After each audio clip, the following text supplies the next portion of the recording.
Okay. Did everybody have a nice weekend? Did I already ask that?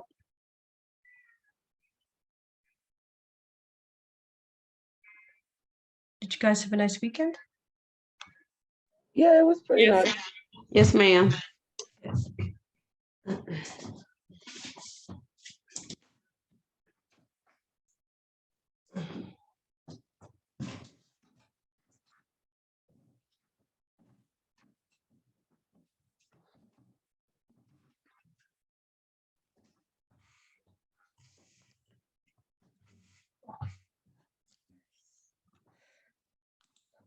Okay, I think we'll get started here.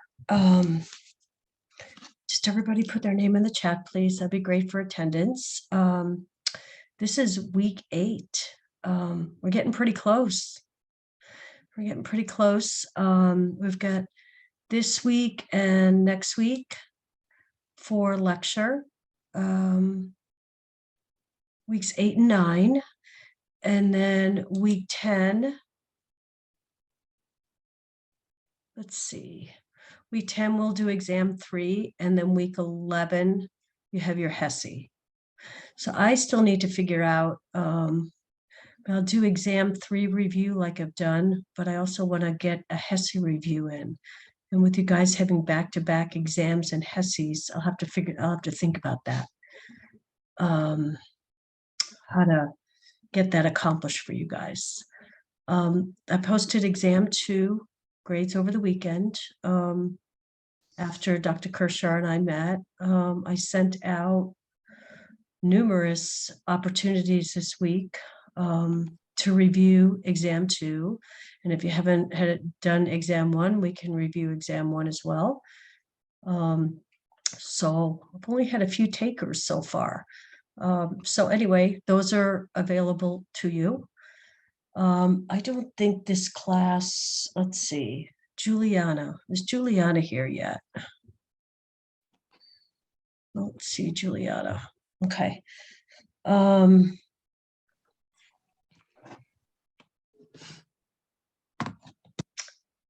Questions? Does anybody have any questions? Yes, Professor. Pardon me? It's me, Walter. Hi, Walter. Hey, do we have class next Monday because it's a holiday? No, I sent a message to Dean Brown about that. I don't think so. I don't think so. We will, in fact, I know so.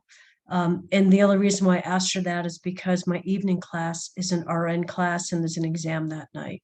So I need to find out what I need to do with the students. So what I anticipate next week is for me to give you the other 4 sections for you to attend one of those sections, and then I'll send the recordings. I have sections. There's a class Tuesday morning that I do. Tuesday morning, I'll put this all in an announcement, but Tuesday morning and Friday night, I teach.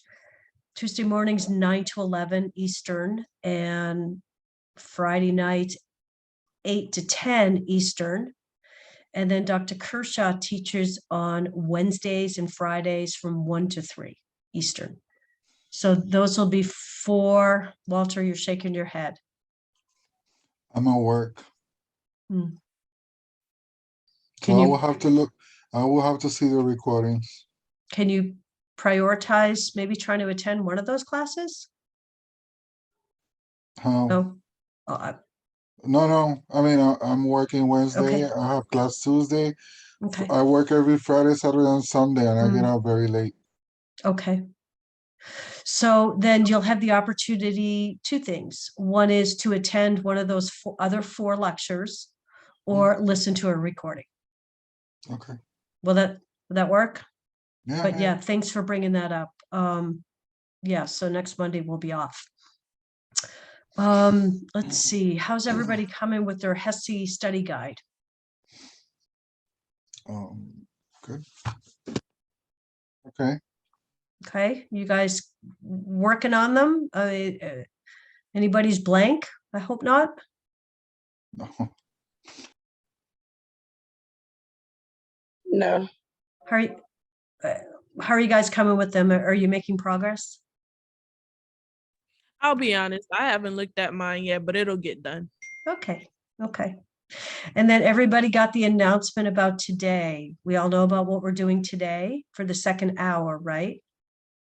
So each group has a plan to give a presentation of your infectious disease.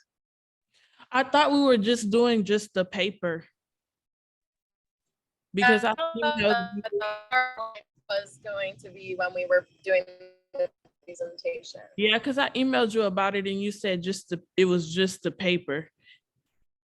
Because I asked for clarification because it said a paper and a PowerPoint, but I thought the PowerPoint was just. No, remember I sent out the clarification. I sent it out an announcement. I sent an announcement last week because there were lots of questions, and I said that, whether you did a PowerPoint or paper for this group project is fine. How's that? Whether you did a PowerPoint or a presentation, but in week 8, groups were going to present their paper or PowerPoint, right?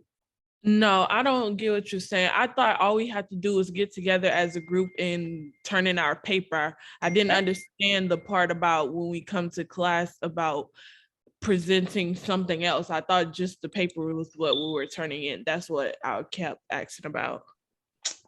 Okay, let me go back to the announcement because we are doing presentations today. That's let's see, week 8 announcement information. It's right here. Number 1, Jocelyn, did you have a chance to review the announcement? Yes, I reviewed the announcement, but I also emailed you as well. Well, we're going to be doing, I think you emailed me asking if it was a paper or a PowerPoint, right? No, I asked you, do we have to do the paper and create a PowerPoint? Okay, all right. And I responded with what? I think I said a paper. Like I said, there was confusion. And so whether your group did a paper or a PowerPoint, that's not a problem. No, I'm just saying, I said right. The group project is just a paper that each of us has to turn in, right? And you correct. say you are correct. Correct. Right. And then, yes, that is correct. And then part of week 8, we're going to be spending the last hour doing presentations from each group. That was right. We just have to talk about our paper. Yeah. So we didn't have to create another separate. No. This is just talking, like I said, right here. Looking forward to it. All members of the group to participate and share parts of the project they completed. Okay, so that's what I'm hoping. That's what I'm hoping to accomplish. Oops, let's see. That's what I'm hoping to accomplish the second hour. Okay. So, does anybody have any questions? Everybody working on their vulnerable populations assignment that's due in a couple of weeks? I can't wait to read those. They're always really, really cool. And everybody's focusing on a vulnerable population within your zip code, right?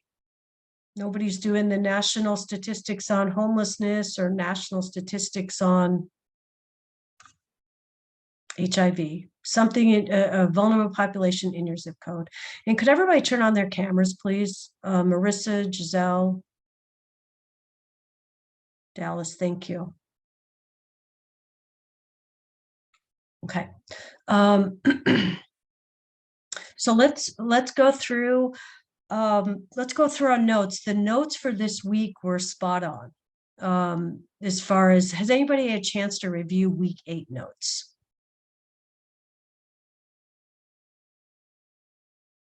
So I found a couple of resources, and in my instructor folders for this chapter. And one of the things I found, which I think is pretty cool, is kind of like a pre-test. So, for example, the topics that we're going to be covering today are, where is it? Home care, community resources, case management, and then care of complex chronic illnesses, cirrhosis, type 2 diabetes, peripheral artery disease, chronic venous insufficiency, and hypertension. Did you guys see all that in your readings? Okay, it's very the post-op care was part of the chapter, right? It's in the announcement. The post-op care was part of the chapter, and then the what was the other one? The chronic illness and rehabilitation, chapter 9, was pretty much the whole chapter. Whoops. So just want to let me share my screen. And want to go through a couple of kind of a pre-test to see where you guys are at, and then we'll go through the notes. Okay, because the notes are a fabulous summary of what we need to know this week. Okay, so let me share my screen. So for example, let's go through chapter 18. Let's just go through here for right now. This was chapter 18, care of the patient with hypertension and peripheral vascular disease. So this is a chapter pretest.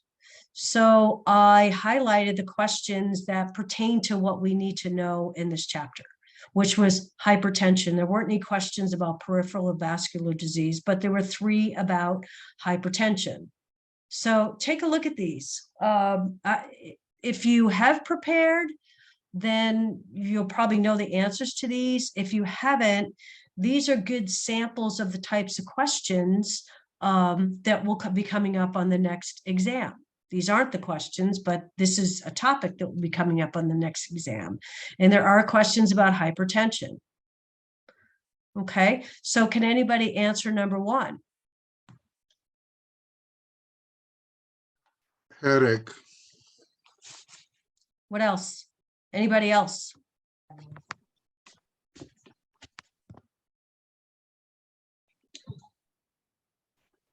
Which one you doing? The same one? Same question? Yeah, I'm just asking, does anybody have a different answer? Oh, which I is think it not. could be Headache? C.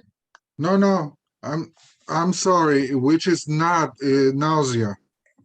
Yeah, I think it's nausea. Yeah, I'm not sure. Okay, that's correct. You guys are correct. But Walter, what did Walter do? He read the question Chose a the one that was, second symptom. time, right? Walter, you didn't pick up not on the first try. Right. So, okay. Next, read number 2. Well, that's B. B. Everybody agree with B? Yes. Okay, that is correct. And then we need to know about diuretics because they pertain to hypertension. In What the would be- morning, B. B. because otherwise it's going to keep them up all night. Yep. Okay. Right. So there's a couple of pretest questions. So you did good on hypertension. Okay. Let's do. No, we already did 18. Let's do. Where's my list?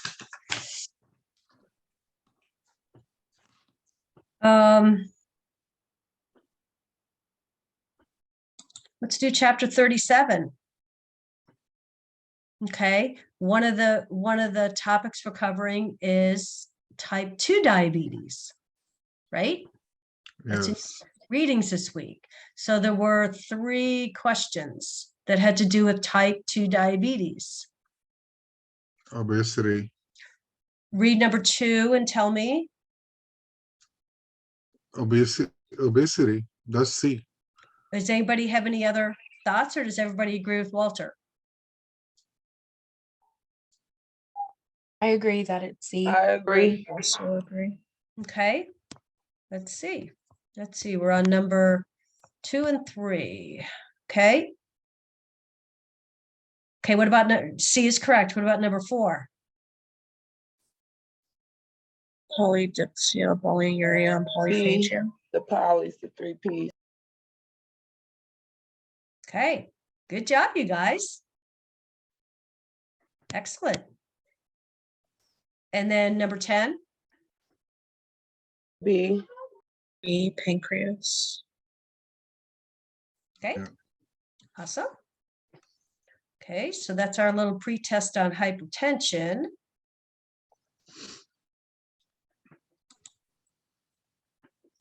Okay, one of the other topics we're covering this week is in chapter 30, and it's with cirrhosis.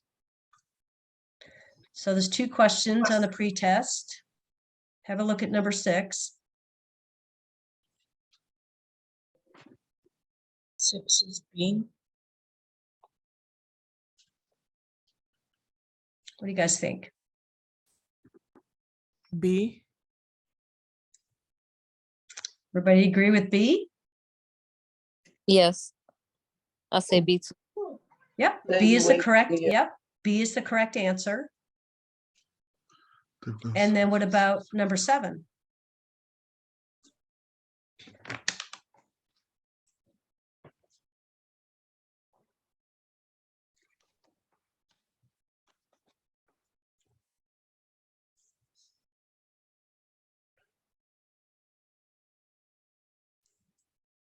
Well, what's a key word with cirrhosis? Would it be A? Jaundice?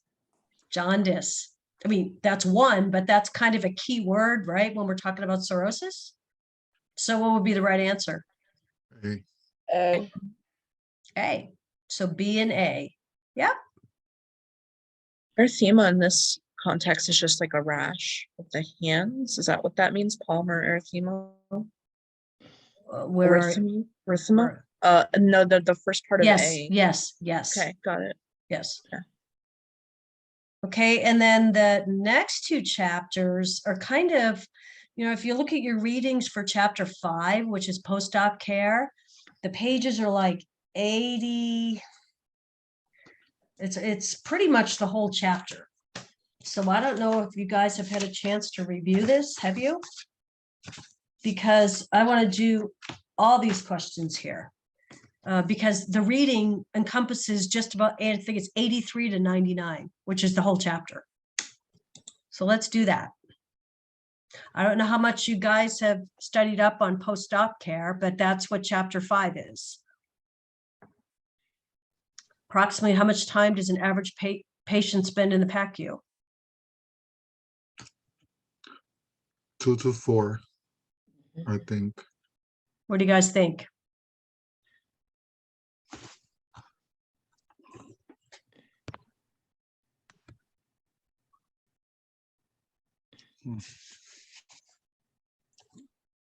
Okay, the answer is C. 2 to 6. Okay. 6.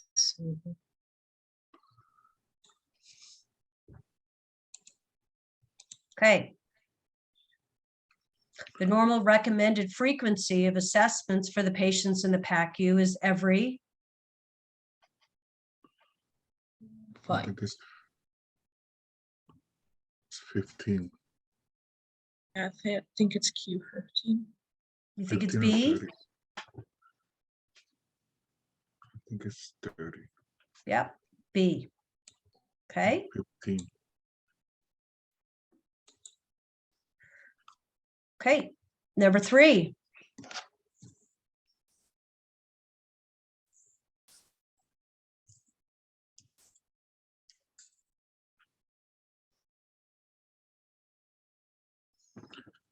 Is it UpGuard? Nope, APGAR. What's APGAR? Babies. Oh, Apgar's for the neonates. Yeah. Okay, so the answer is A. Okay, when you do your reading, when you study, this is actually what I should be doing is taking the wrong answers out. Right? Mhm. Helpful to go over questions like this? To Me. start out? Okay. Number 4.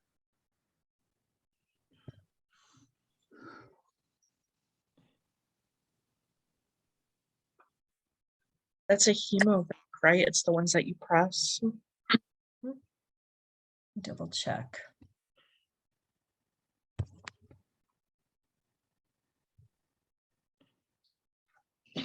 Yep. And what's a hemobacterium? They're like these cylindrical, like spring type drains that you press shut, and as they expand, sort of like vacuum the blood and drainage out. And you mentioned a key word that gave you a hint to what the correct answer was. What was it? Spring loaded, Mhm. right? Okay, number 5.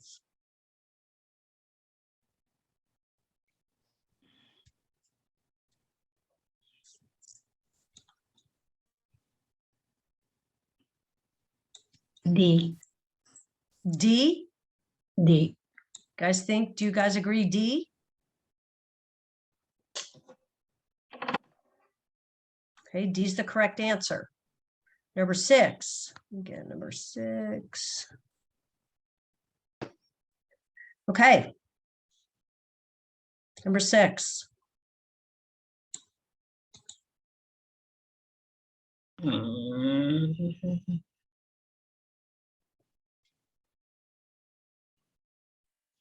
What's a cup? A cup is eight Let's see. 8 ounces, so it's 12 ounces divided by 2. That'd be 6 times 30. Yeah, but it's No. ice. Yeah, It's, so you divide it by 2, it's 6 times 30 instead of 12 times 30. And that's 180 ml. Did you guys hear how she sorted that out? Do that again, because that was perfect. Did you guys hear that? A Listen. cup is 8 ounces. It's 1.5 cups, so it's 8 plus 4. That's 12. Mhm. Since it's ice, you're only going to calculate half, so you divide the 12 by 2, and then take that 6 and times it by 30 to get your ml. Did you guys all understand that? yeah. Awesome. Number 7.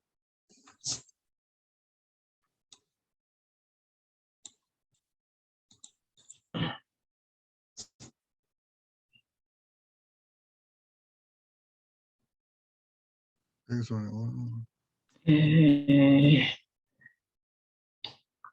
How long does it take? What's the average time it takes the wound to heal? 4 weeks. Right? Yeah. 4 weeks. Okay, 8, 9, and 10.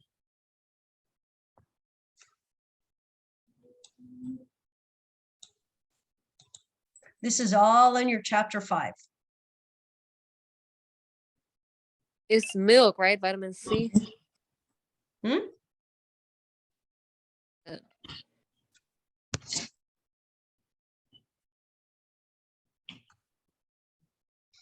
Vitamin C should be included. What's vitamin C?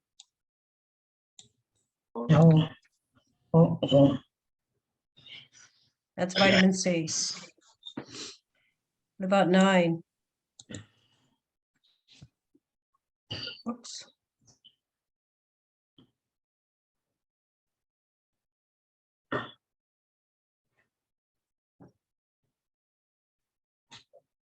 Number C.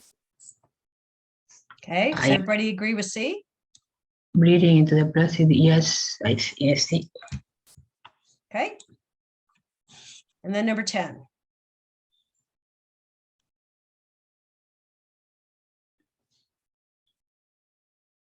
C. It's subjective, so would it be It's B? subjective. It'd be nausea. Yeah, subjective. No, sure. And that's, what's the key word in that question? Subjective. Subjective. Okay. So there's some postdoc questions for you. All right, and then let's do one more. Let's do chapter 9, which is the whole, your reading was the whole chapter. And so let's do these. Okay, so we're talking about chronic illness and rehab. Okay, Right. Asthma. which is considered a chronic illness. Asthma. Yeah. Everybody agree? Yes. Number 2.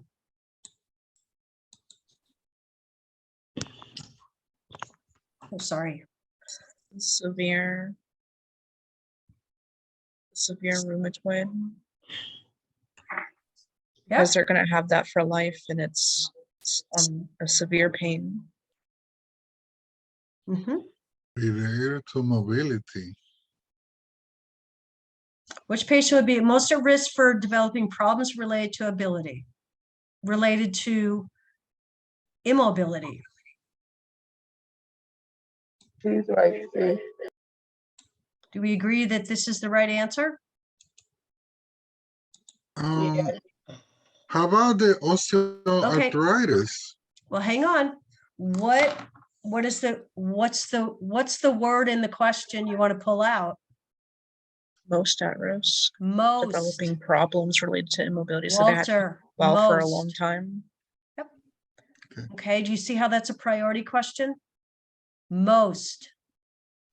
All of them could be correct. They will have some issues with immobility, correct? But what is the most? Who is most at risk? Walter, you get that? Yeah. Slow down. Slow down, you guys, and read the question. Okay. A. A. I So think we're it's trying A. to prevent skin breakdown. I also agree with A. Yep. And Yeah, A? it's A. Yeah.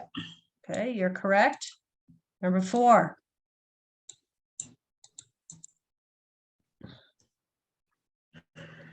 B. B. Mm-hmm. Yeah, history of homes. 5.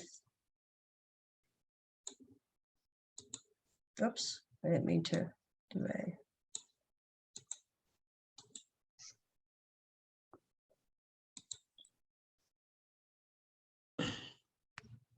It's only used as a last resort. What? It's only used as a last resort. Restraints. Yep. Everybody understand that? Restraints are not used as a common plan, right? They're only used as a last resort.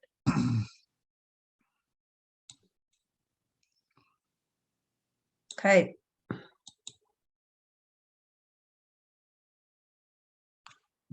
Healthy people question.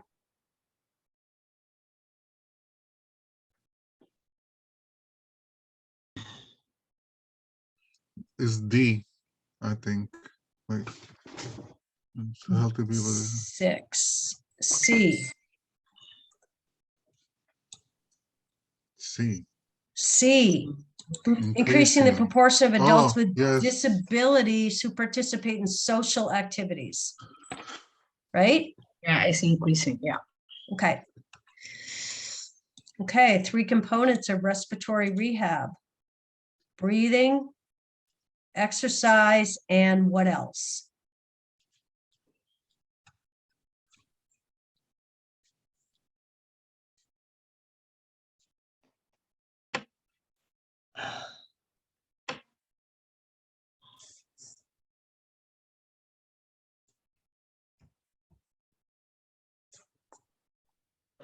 Answer is D. Correct use of inhaled Oh, Okay, does everybody understand that? Because if they're prescribed to you and you're not using them correctly, they're not going to help. Okay, 8, 9, and 10. Let's do a few more. Okay, this is a select all that apply. Your favorite kind of questions. A is one of them, In collaboration, right?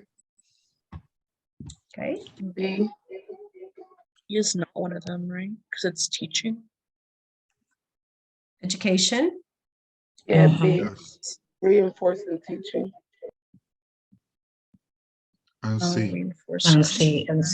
C. why is D not a correct answer? Because Because Because the Yeah. RN would be in charge. Okay. Yeah. All right, and then a minimum, what's number 9?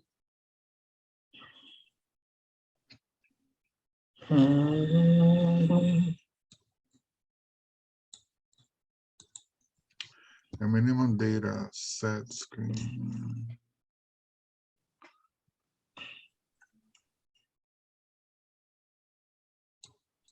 Long term. Mhm. And then number 10.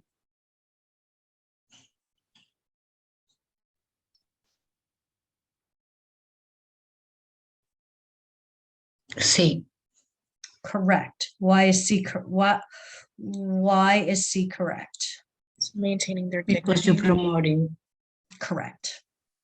Correct. Okay. So there's just some, so that's just kind of a teaser to see you guys actually did quite well. This week is very med surge focused. And so you should be pulling in from med surge as well, which is probably why you did so well. Okay, so I'm just going to go through the notes here because this has everything that we need. Okay. Let's talk about what's home health care? What's it? What is home health care? Where is it performed? At home, normally Providing care for a someone patient comes inside to your house. Right? It may be a patient who's homebound, client who's homebound, or it may be a client that's been transferred home from surgery or rehab or assisted living. Right? Also And so hospice. what? Or Also hospice. Yep. So home care includes home visits by public health nurses and population nurses for primary and secondary. Okay, so what's primary? Teaching, Education. What's secondary? Screaming. You're screening, screening them post-operatively or post-home to make sure they're not at risk, or if they are at risk, you're working with them for what they're at risk for, right? So what we really want to do as a home health nurse is provide education. We want to provide training to either client or a family member, let's say give shots or change a dressing, right? The other thing that happens within home health is our telehealth, right? Who hasn't done a telehealth visit in the last couple of years? Right? They're becoming very, very common with home health visits. Okay. That's just a summary of home health. What's case management? What do we talk about? We've talked about this before. What does a case manager do? Begins with a C. Just think case management begins with a C. they coordinate Coordinate. with the Okay, so nurses and doctors. yep, case managers coordinate the care. As nurses, I would say always, but a lot of the time we're functioning as case managers. All right, we are coordinating care across the continuum. Let's say we're discharging a patient, right? And we need to reach out to OT, or we need to reach out to PT, or we need to reach out to the company to supply oxygen, right? Or a rehab facility. All right, so we help to manage the complex needs. All right, referrals, education, like I said, communicating with multiple healthcare professionals and identifying services needed. All right, so you may be asked to be a case manager, or you will end up functioning in the role of a case manager. If you are, let's say you have a patient in the hospital who needs x-rays, who needs labs, who needs, what else? PT, OT. Okay. And then community resources. Why is it important for community nurses to have community resources, be knowledgeable about community resources? Why is that really, really, really critical? That will give them the knowledge to get the resources they need for each client individually. Exactly. Each client is going to have different needs. You may not know everything off the top of your head, but you should be a bank, a wealth of knowledge for resources in the community. Think of what kind of community resources clients might need. Maybe they need a food bank. Maybe it's a family with young kids, they need a food bank, or they need food or clothes or place to live. You know, the elderly needing meals on wheels, crisis pregnancy centers, domestic abuse shelters, churches, transportation services, lots and lots of community needs. So they look to the community nurse to have those resources. Okay. Okay, we just covered some of this. 83 to 99 is pretty much chapter 5. Okay, so couple of what we want to know about post-op care. What's the most important thing for post-op? ABCs, right? ABC. The airway, yes. ABCs, safety, and pain. And pain. Okay, does everybody, that make sense to everybody? Yeah. Okay. What are some potential complications? This is in your readings. What are some potential complications of post-op? Bleeding is one of them. Complications, infection, risk for infection. Oh, what else?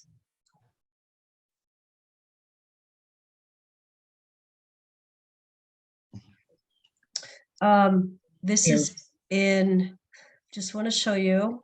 Let me pull this up. We are in chapter 5. Okay, so this is in your book. Aspiration also a big risk. Aspiration, You're not allowed to yeah. feed them anything. Yeah. Making sure So they void within, is it 3 hours? Or no, it's 3 days. They need to be able to have a bowel movement. Well, here's your chapter on post-op care. Okay, and it goes through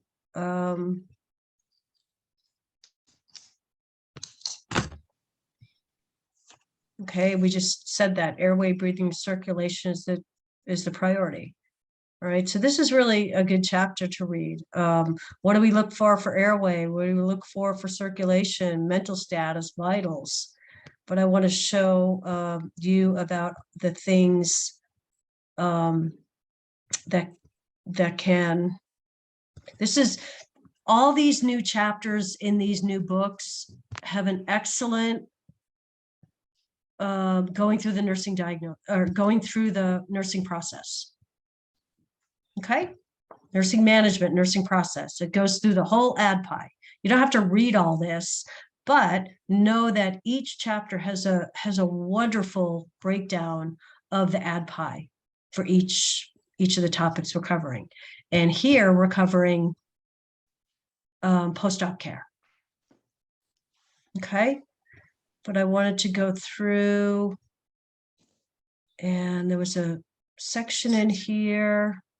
Oh, we're just going through here. So implementation, right? So here's some potential issues: oxygenation and ventilation, right?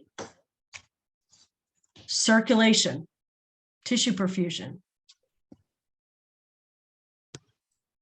preventing injury, preventing infection, maintaining fluid balance and elimination. Okay. So that's promote comfort, maintain temperature. So it's just giving you a lot of different, what we're doing in post-op care. Promote rest and activity, promote wound healing. Okay. Okay. So that's where you can find that. Airway breathing. Here's some other issues: pneumonia, pulmonary embolus, possibly watching for respiratory depression from pain meds or anesthesia. Right? We just talked about that. Dehydration, circulation, infection due to caths. Right? Wounds, nausea. Okay. And then here's part of the nursing process. What are we doing during assessment? Okay, you guys can read through this. What are we doing through planning and interventions? Okay. So let's talk about cirrhosis. We did a couple of pre-test questions. What are the common causes of cirrhosis? Alcohol. What did you guys say? Alcoholism? Yes, that's one. What else? Hepatitis. Hepatitis B and C. And then the third is your fatty liver disease. Okay. What do we know about hepatitis? Okay.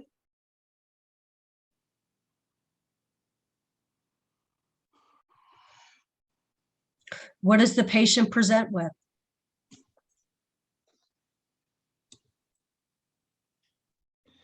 Okay, right here. So think about this. So if you're reading through this section, what kind of question might you get in the exam? Maybe what are the common causes? What do they present with?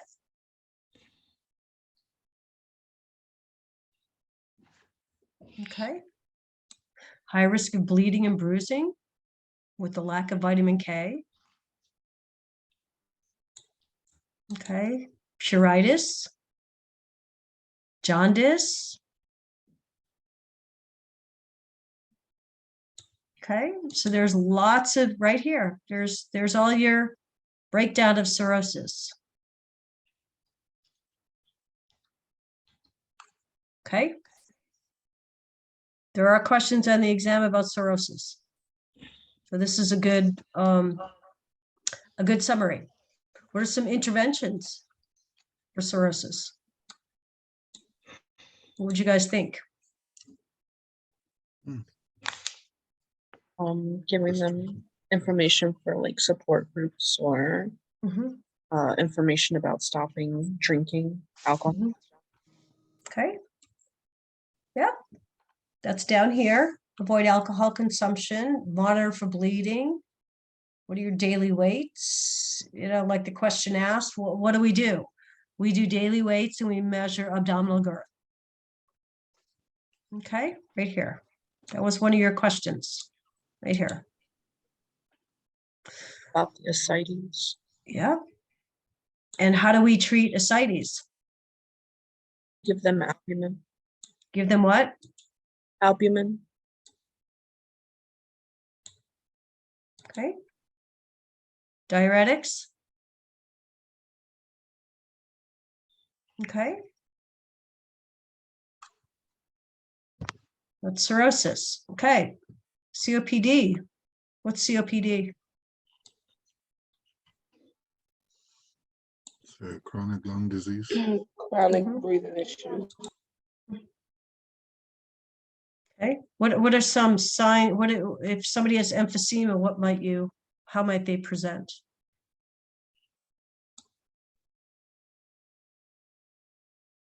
Emphysema, shortness of breath, wheezing. Yeah. Like,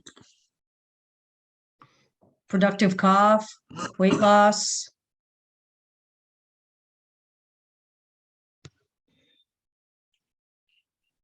Okay. What about the later stages?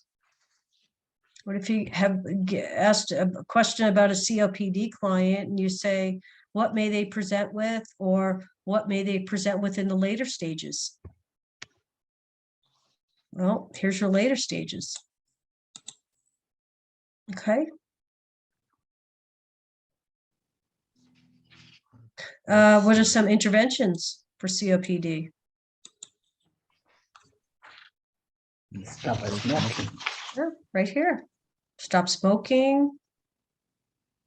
Okay, so have a look at those.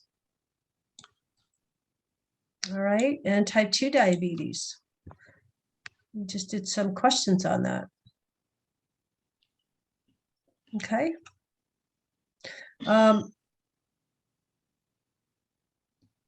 Symptoms. How do we treat well, we talked about that. What might they present with? What are your 3 Ps? Polyuria, polydipsia. Mhm.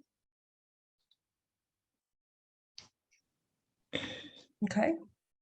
So we know that early diabetes, pre-diabetes is reversible with weight loss, dietary, exercise, stress reduction, right? All patients will benefit from those. Okay.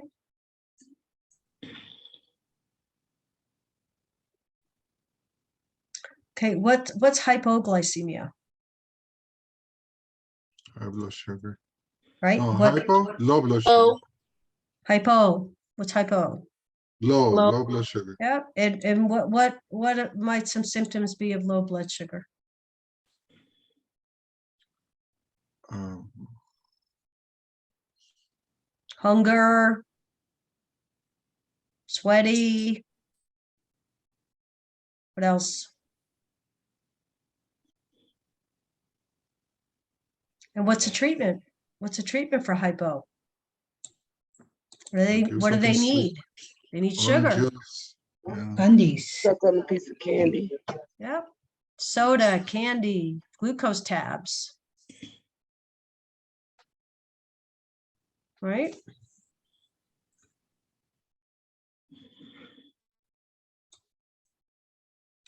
And then with type 1 diabetes, they're using a glucometer to measure their blood sugar, right? They're taking insulin for type 1, not so much for type 2. Right?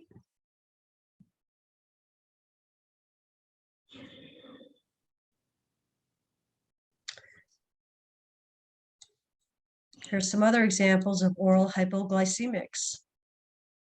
Okay, this is metformin is a very common medication for type 2.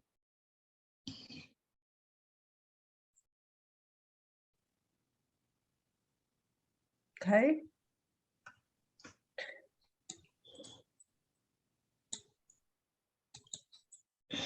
Okay. What's PAD? Peripheral artery disease. Okay. What do we need to know about it?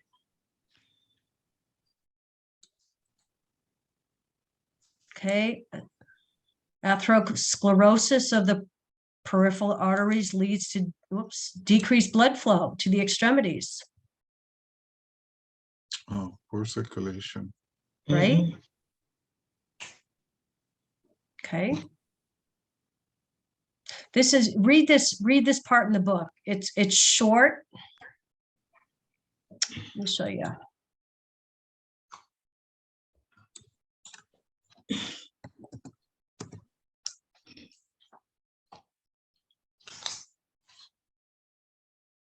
Okay.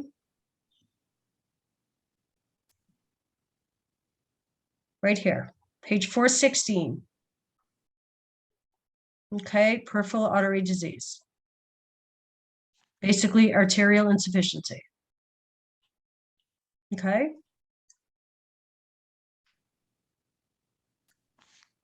Goes through what your signs and symptoms are. And this is actually a good learning chart. Goes the signs and symptoms of arterial and venous diseases. With regards to your pulses, your skin, edema, ulceration, necrosis, pain, arterial versus venous. Okay. And I have this highlighted. What's the difference with regards to pain? Here's your difference. With arterial disease, intermittent claudication when walking, sharp stabbing, gnawing, lessons with rest. Vein issues, aching, cramping, particularly when dependent, may have nocturnal cramps. Okay. I'm going to give some pretty gruesome pictures of necrosis and ulcers. Okay. So that is, where am I? Okay. And again, chronic venous insufficiency. Okay, that was on page, that came right up after, it's in the same chapter. What is it? What do you guys know about it? Because got to know it.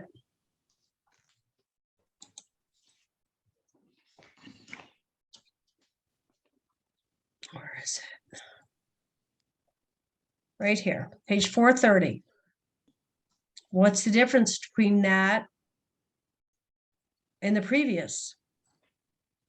Between the peripheral artery disease and chronic venous insufficiency, what's the difference? Right? It's typically the most common is the absence of valves in the vein. Right? When valves are damaged. So you got to read these parts in the book. Okay. Here's your signs and symptoms. And this is important. Signs and symptoms include swollen legs, thick, brownish skin around the ankles.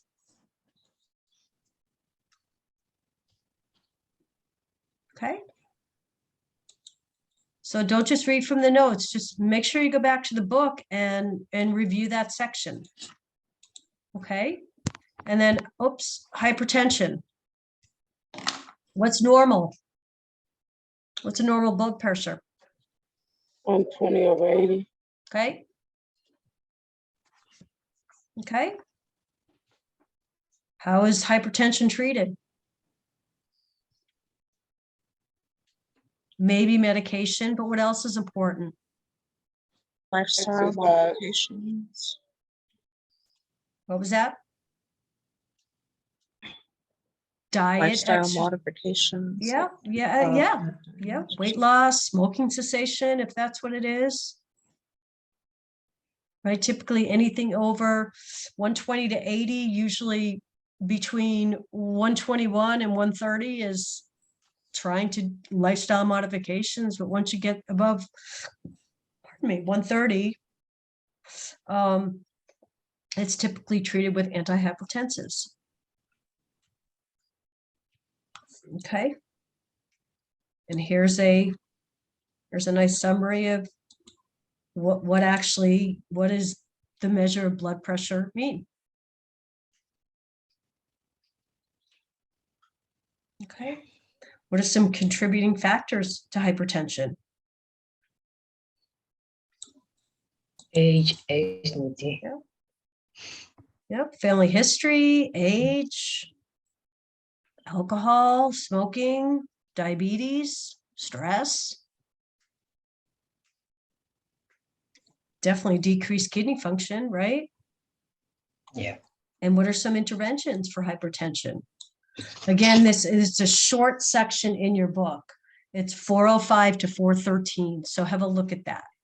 It's not the whole chapter. It's just that short 5 or 6 pages on hypertension. What do we do for interventions?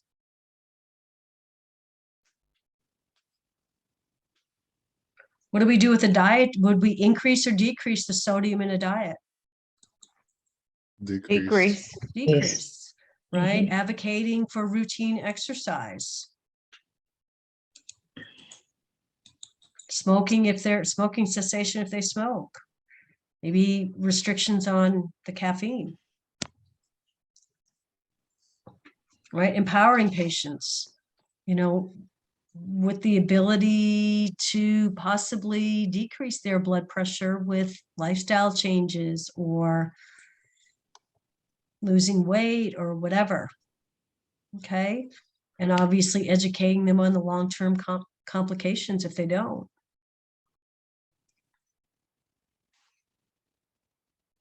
And then here we ask you to take a look at box 18.1 on page 410.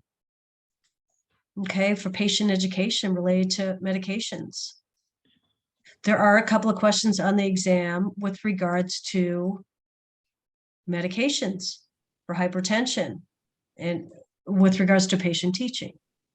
And we already had a similar question, right, in the pretest, right? When is it best to give diuretics? I'm not saying that that's not the question on the exam, but something similar. Okay.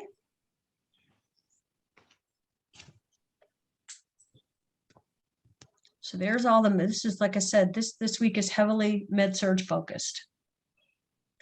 So what I'd like for you to do is, if you want to review those questions again, just go back and listen to the beginning of the recording. Okay. And then please take your notes when you have a minute and skim the readings that these fall under. Okay. And match up your notes to the reading. Okay, because the notes are a summary. Okay. So, make sense? Questions? Helpful? Yep. Okay.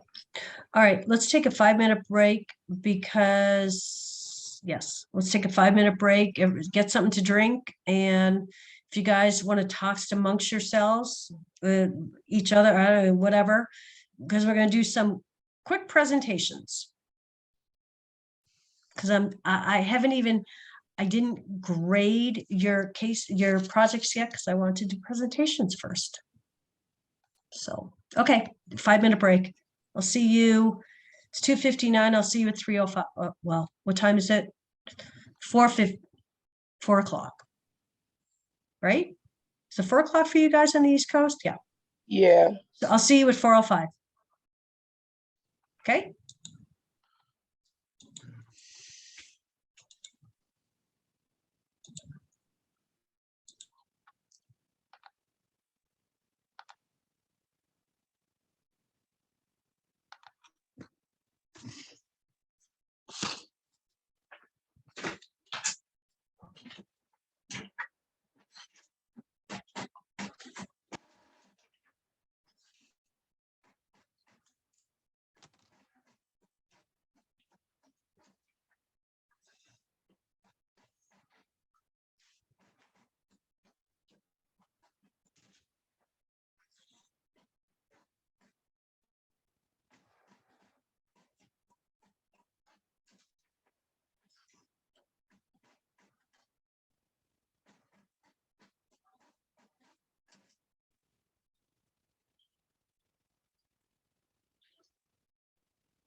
Okay.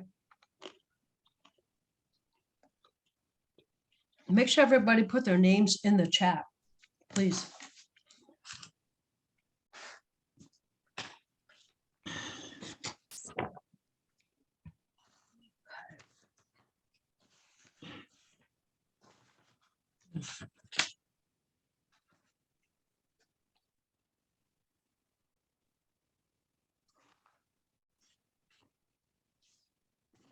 All righty. Let's go. I'm just gonna go in order that I assigned them.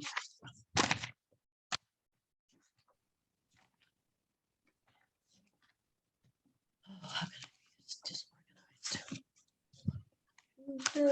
Monday, here we are. Okay. All right, I'm just gonna go with if everybody could turn their cameras on. The first group I have was Denisha, Rosalind, and Jocelyn for hepatitis. So let's see, Jocelyn's here, Denisha's here, and Rosalind's here. Okay, you guys, tell us about your project.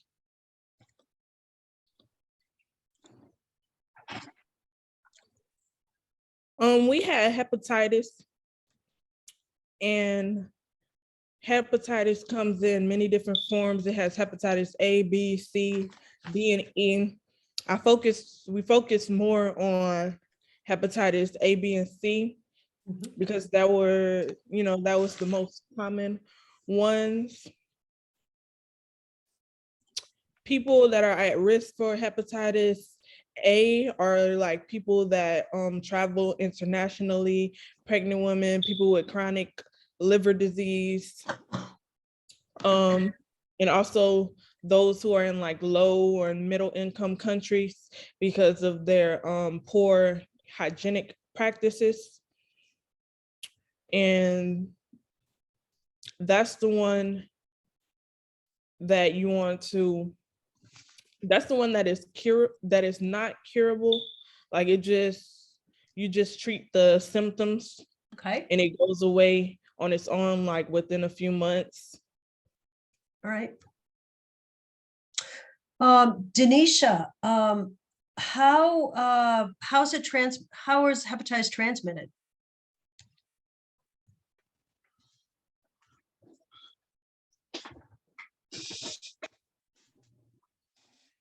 You're muted. I can't hear you.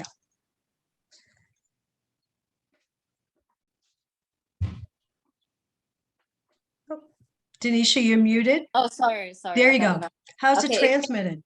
It can be transmitted multiple ways. It can be transmitted sexually, through bodily fluids, and also foodborne. Okay. Okay. How do they track it? Rosalind, how do they track it? I'm asking you the 4 different questions that were to be in your assignments. The first one, just so for everybody, information regarding the transmission, the ways we attempt to control the transmission, what type of surveillance, say from CDC, how do you track it?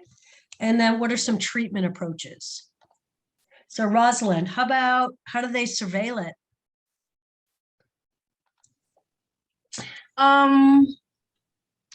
Usually, people that have hepatitis, hold on, please. They usually have symptoms like it appears like jaundice and their loss of appetite. They have fever.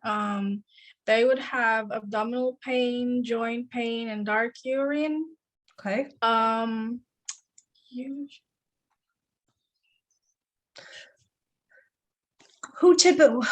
do you think we track hepatitis? Do you think, this is just a question for you guys.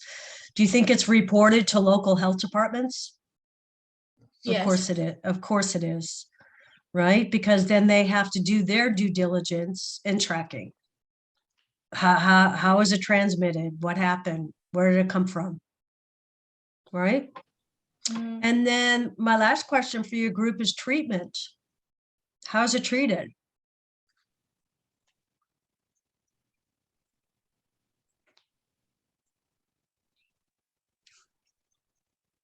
what do you call this? You have the pills that they take for 8 to 12 weeks. It's like an oral form. The hepatitis A is it's not really a treatment. You treat the symptoms because Okay. like that one goes away on its own.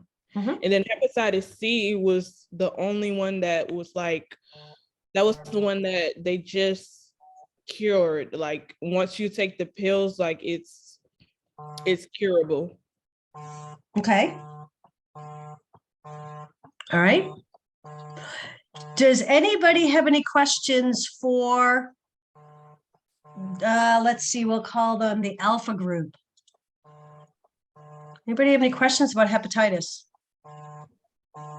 No, no questions. I don't have any questions. Did you guys learn a lot doing it?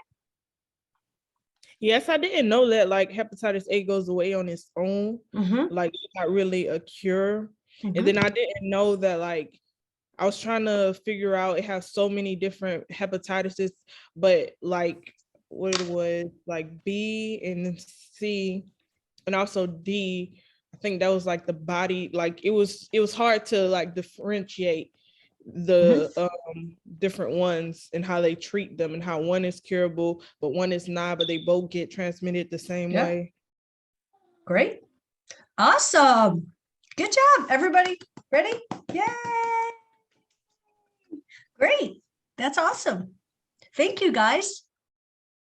Okay, group 2 is my Bravo group. That is Chandra, Brianna, and Sarah. Are all you guys here? I see Brianna, Chandra. Is Sarah not here?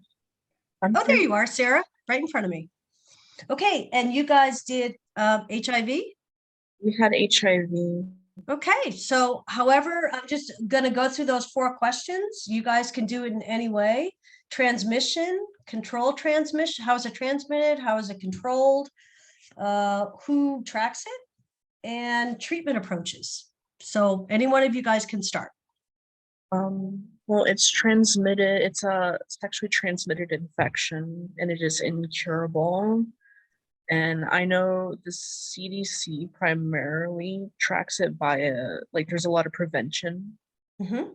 And like Okay. the CDC specifically prioritizes prevention as treatment Okay, because it can progress to AIDS. And I know as far as AIDS goes, it's like it's a mandatory report. absolutely. Mhm. And I believe as far as HIV goes on its own, I think it's more state by state. Mhm. But AIDS is definitely a mandatory report. Yep. Brianna, how is it transmitted? It's transmitted sexually or through bodily fluids. So it's important for when people are HIV positive to take more precautions, like if they have an open wound, kind of contain the fluids, or even just being like self-aware that if you have a sexual partner that, I think some states it's up to you whether to tell the partner. Right, So that's just kind of something that they're conscious of. right. Mhm. And let's see, Sarah, Brianna, Chandra, are there at-risk populations for HIV? What would be the Yes. at-risk populations? How would I say, the gay population Mhm.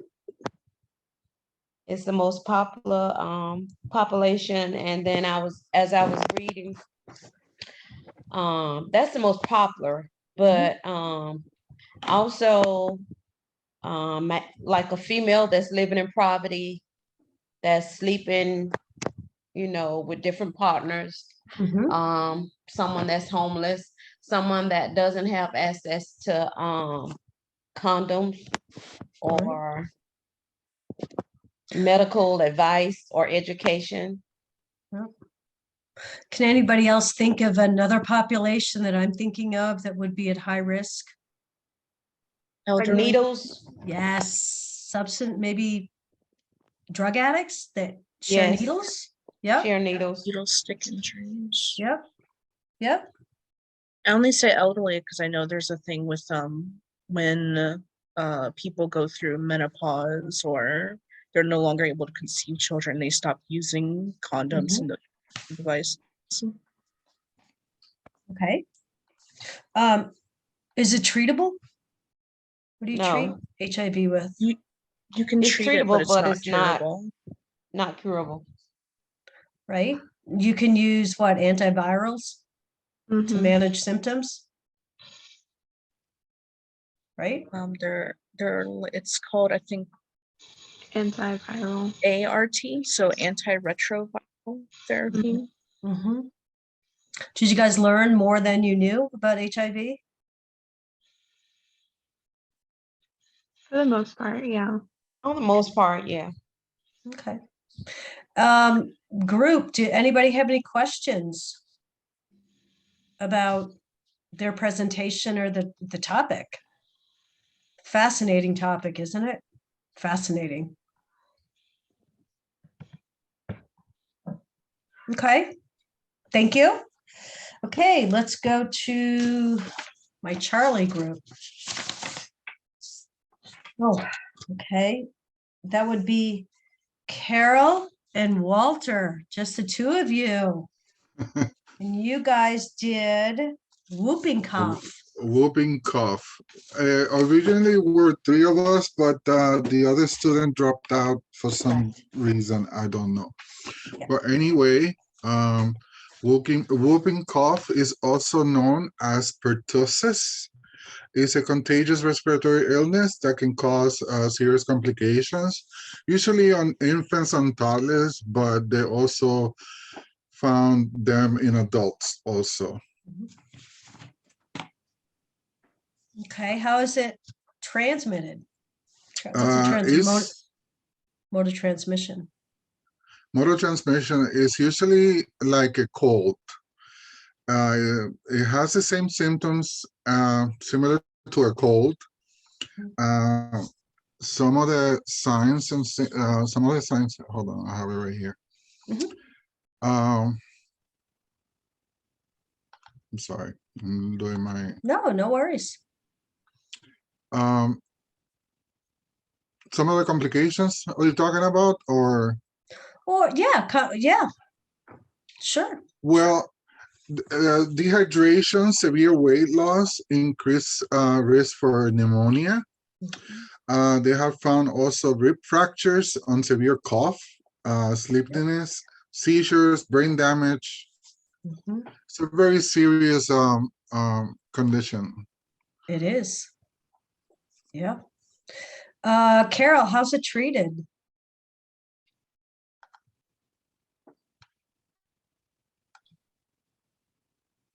Oh, you're on mute if you're talking, Carol.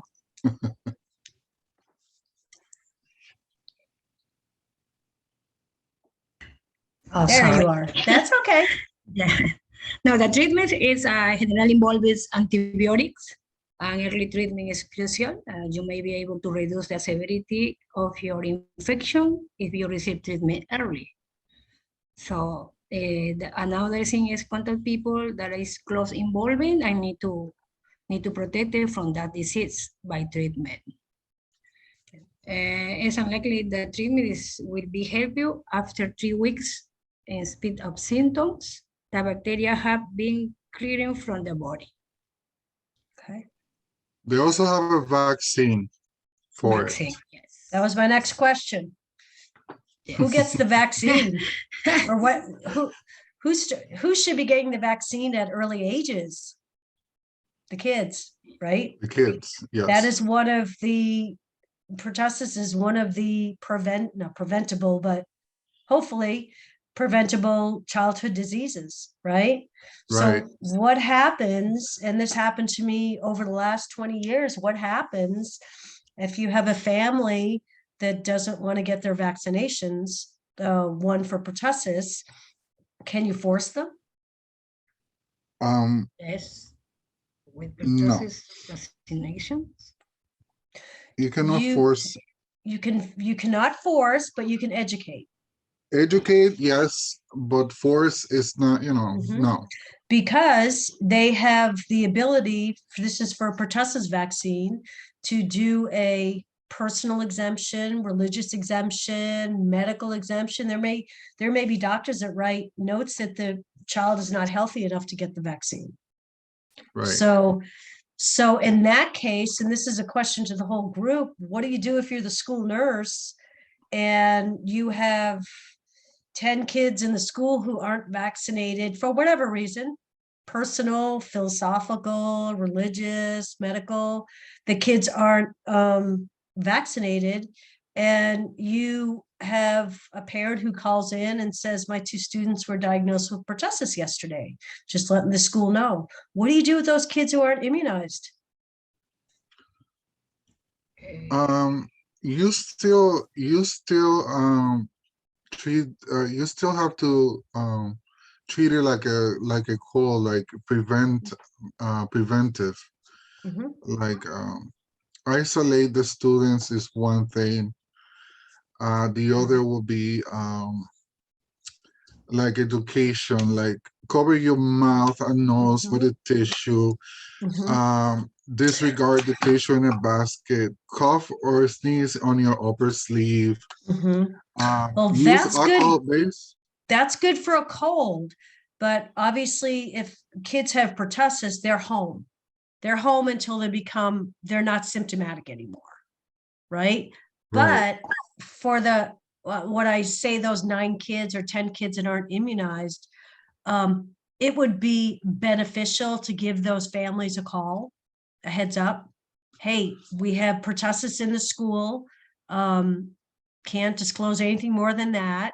Your child hasn't been vaccinated, might be a good idea, because even if the pertussis kids are already home, they could have infected others, and pretty soon you have a Right. classroom.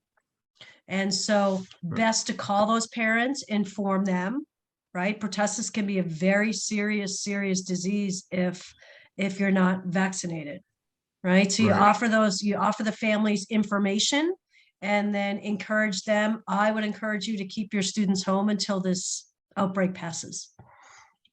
So does that make sense about Yes. pertussis? And is pertussis a reportable disease to the health department? I think so, yes. Absolutely. Absolutely.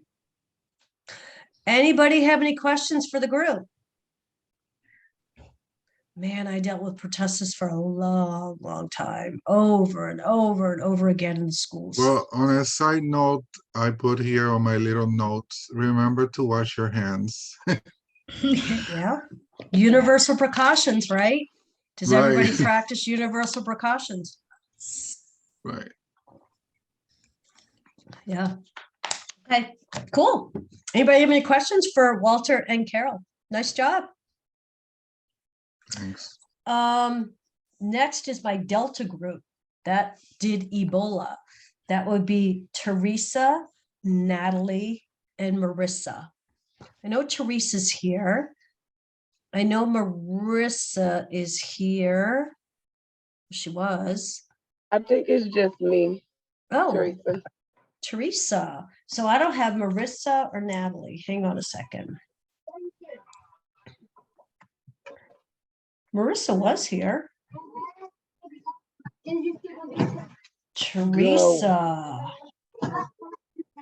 Hurry up. Okay, Teresa, you're up. Can you turn your camera on, Right. please? Can you turn your camera on? Is it not on? No.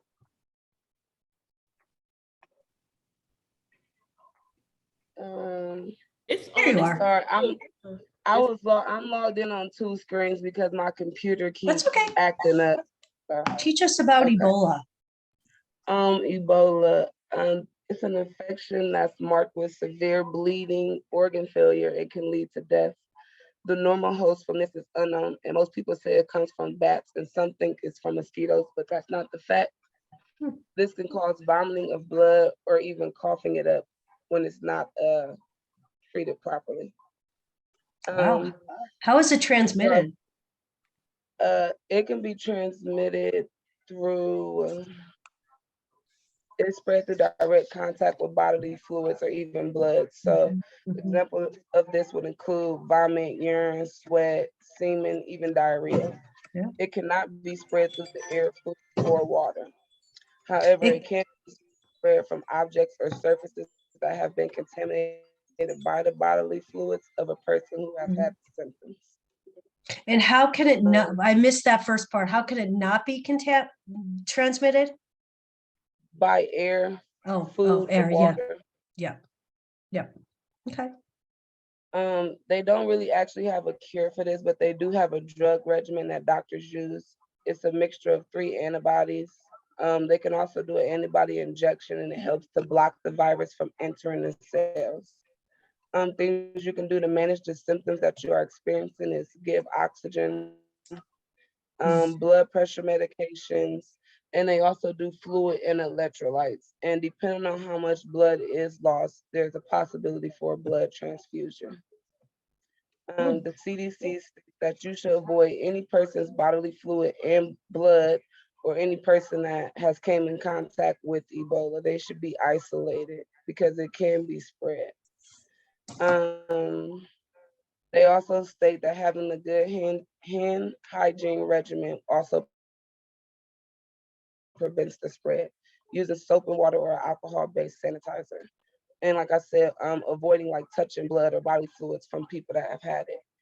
And when they're in the hospital, PPE should be worn to protect the person, and they, like I said, should be isolated. Okay. Oh, I never went over symptoms. Let me see. Geez, you went over everything. I don't have any questions. Do you guys have any questions? Wow. The symptoms can occur 8 to 10 days after coming in contact with the person who's had Ebola. And they can also occur up to 2 days earlier or 21 days after being exposed. You can have fever, lack of appetite, abdominal bleeding, weakness, joint and muscle aches, headaches, stomach pain. Those are some of the things that people can experience. Did I miss anything? Are there particular areas in the world that Ebola is more prevalent? More across like the like overseas. Okay. It's not really present here unless someone like travels there, Right. and then they get in contact with it, and then they come back. But like I Right. said, it could take up to a couple of days before they Yeah. even realize that they've came in contact with it.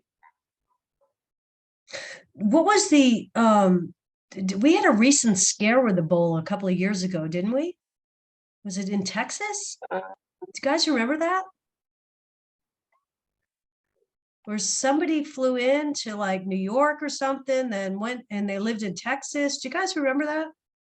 I remember. I think I was in like middle school or something. But do you remember did you stumble upon that, Teresa, when you were doing your research? No, but if you give me a few minutes while the next group is presenting, I could look it up and come back with a few Yeah, we details had about some kind of a scare. I thought it might have been 3 or 4 years ago where I thought it was in Texas, but wow, Teresa, great job doing solo. Anybody have any questions? Ebola is scary. Yeah. Yeah. And Ebola is considered, wasn't that one of our, oh, that was in the RN class, but when we did infectious diseases, what is the 3 upcoming or 3 most common infectious diseases? And we say over the last 10 years, one of them is Ebola, West Nile, Ebola, and COVID. So, wow, great job. Really great job. Thank you. Okay, let's see. Echo group. I have Sheena, Giselle, and Dallas. Who do I have here? Nobody? Come on. Okay, they did the flu. They did the flu. Okay, so they're not here to present to us. 1 second.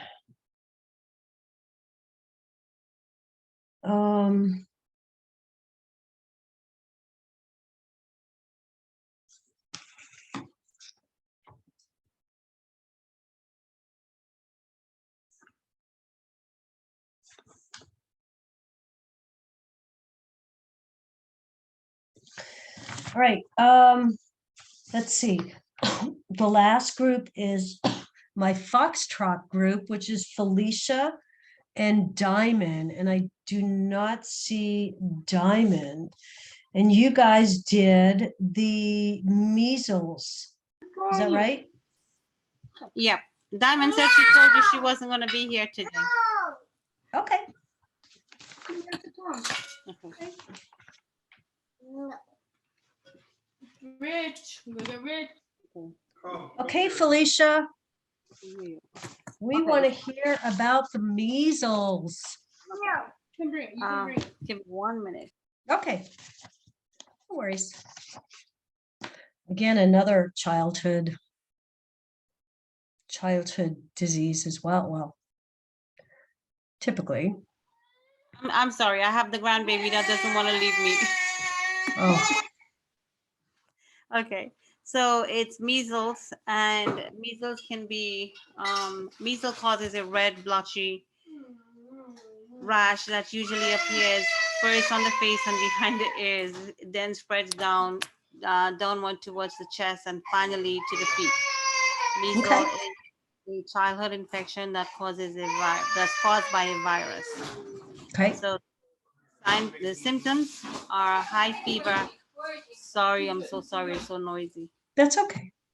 It's a high fever, cough, runny nose, red watery eyes. You get a rash for 3 to 5 days, and white dots inside of your mouth. But they said Mhm. in some cases. Yep. So How's it transmitted? I guess it says very contagious by It is. morbillivirus. So I guess it just transfers from person to person. Because Mhm. I put a little note there that says I had measles when I was 7 years old, and as long as one person has it in the house, everybody else had it. Everybody else got it. Does anybody know, anybody else want to add to Felicia? How is measles, how is it transmitted? Would it be my contact? Mhm. Mm-hmm. Yep. If any of those sores break open, you have an open wound, right? Okay. Yep. Kind of like chicken pox. Yep. Yep. How is it treated?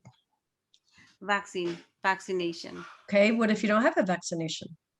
Kind of the same thing as pertussis. You know, if there's an outbreak, you gotta get with. Well, like with the same symptoms, I guess you're gonna have to treat it with, like, for the runny nose and the cough. Like Walter said, you treat it like the flu. You treat it like the flu. Yeah.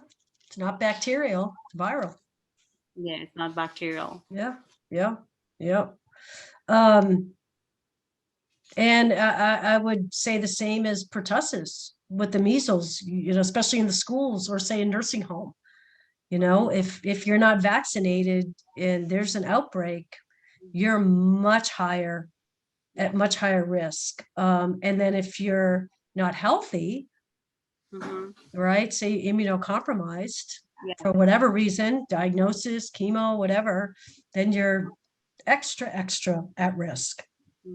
So, and again, you're right, patient education, right? Client education, that vaccines are the most preventable way to, you know, avoid these childhood diseases. So, did you learn a lot about measles, Felicia? Yes, we did. Yes, we did. Okay.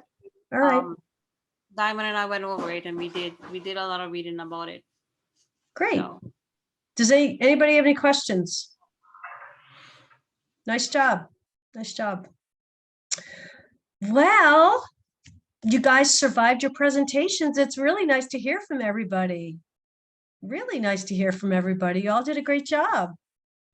Hopefully it was 2 points. It was an exercise in learning about an infectious disease. And then today was an exercise to hear your classmates in their presentation. But the most important thing about this assignment was the group. Okay. Why is it important to work in groups? We need to collaborate with each other. Bingo. What else? In your nursing profession, do you think you'll be working in any other groups besides this group? Like, do you think you'll be working with doctors and nurses and physical therapists and other team members? Yes. That's all you do, right? In nursing, you're not out there on an island. You're always working as part of some team. And you can use the word team or group interchangeably. You're always working on a team, right? You're always advocating for your clients or patients, whoever that means communicating with. That's the whole purpose of this exercise, is learning to work in groups. Now, what do you do if you don't have somebody who's participating like they should be? What are group dynamics? What's effective communication with groups? I mean, let's say you're working on the floor and you're working with your RN, who's whatever, your supervisor, and you don't like her attitude or you don't like her work ethic. Do you just go home? No. You got to find a way, right?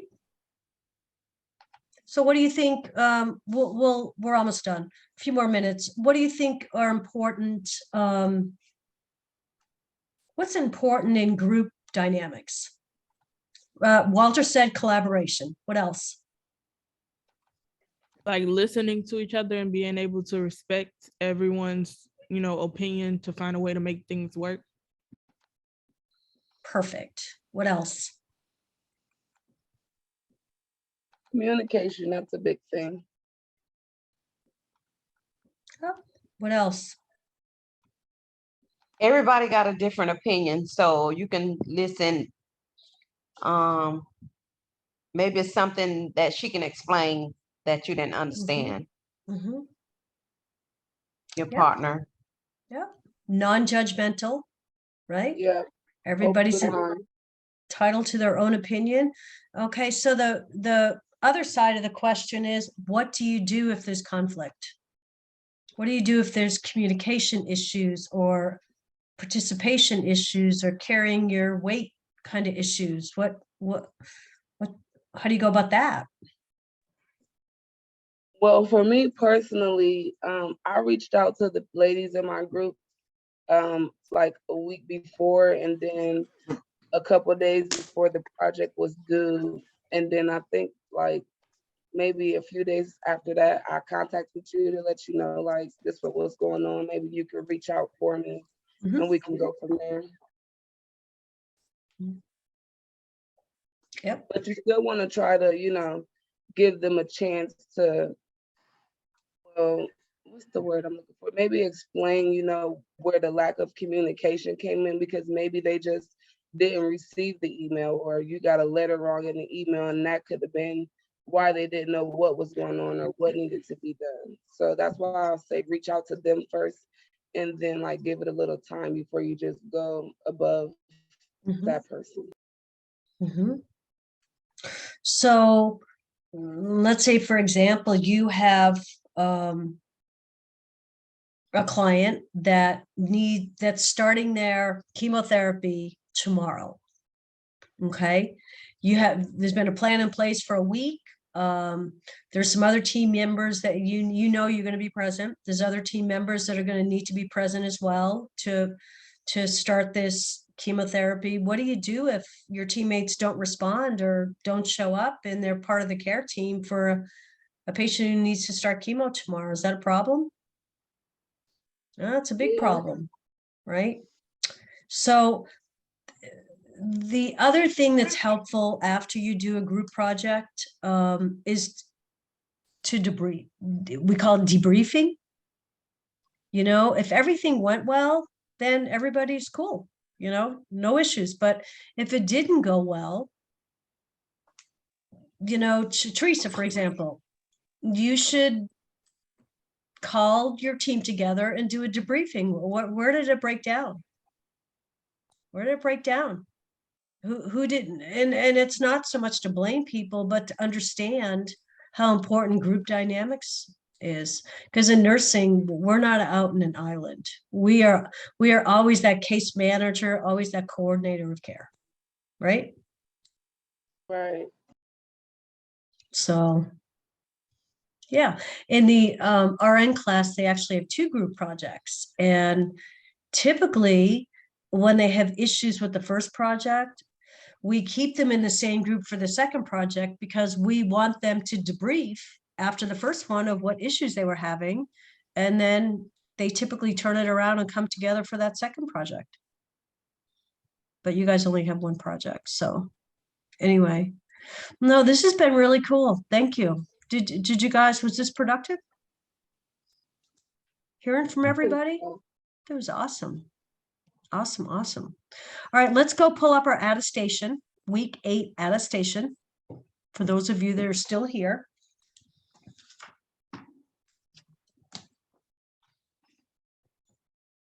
Teresa, yeah, Teresa, stay on after, please. Go ahead. Okay. The quiz for quiz number 5, is it stuff that we're gonna talk about this week, or was it something that was in This lecture week. last week? Okay. This week. Is it quiz 5 is due Sunday, right? Yes, ma'am. Yeah, this week. So actually, we'll finish up here in a minute, maybe take the last 10 or 15 minutes and just go do your quiz. And that way your attestation and your quiz is done and you're done for the week. Your call, but attestation. So what's the date to 29th? I don't even know. Can you believe it's going to be September this week? Today's the 29th. So 29th, today's date. That's it. Submit.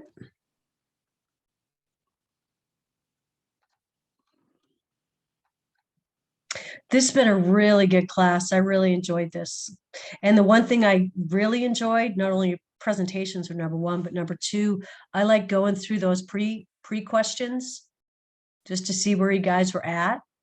And because it's so med-surg focused this week, you guys did really well. Really well. Also, and if oh, go ahead. Go ahead, Brianna. No, it's me. It's Jocelyn. Oh, Jocelyn. Hi. I'll wait till you finish to ask. I'm kind of done. Does anybody have any questions? Let's start with Jocelyn. I was just gonna ask, you said about the times that you can meet. I just wanted, before I email you, I just wanted to ask, was anyone seeing you today at the 5:30? I do have 2 students for the 2 appointments today. Yeah.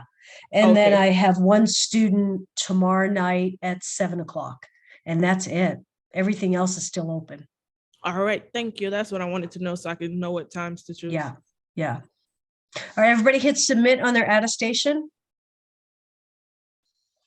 Okay, go do your quiz. I'm working on study guide 3. Professor, I resubmitted the paper today, not knowing that now it's showing late, but I did it before. Don't worry about it. Don't worry about it. I'm just, okay. It was my mistake. Nope, as long as it's submitted, we're cool. All right. All right, well, that's it for me. You guys have a great week, and then reach out if you need anything. And if you are below a 78, please reach out and let's chit chat. Okay. Okay. All right. Teresa, stay on, please, and I'll stay on for any questions. Okay. I'm gonna stop recording. Have a great week. The same.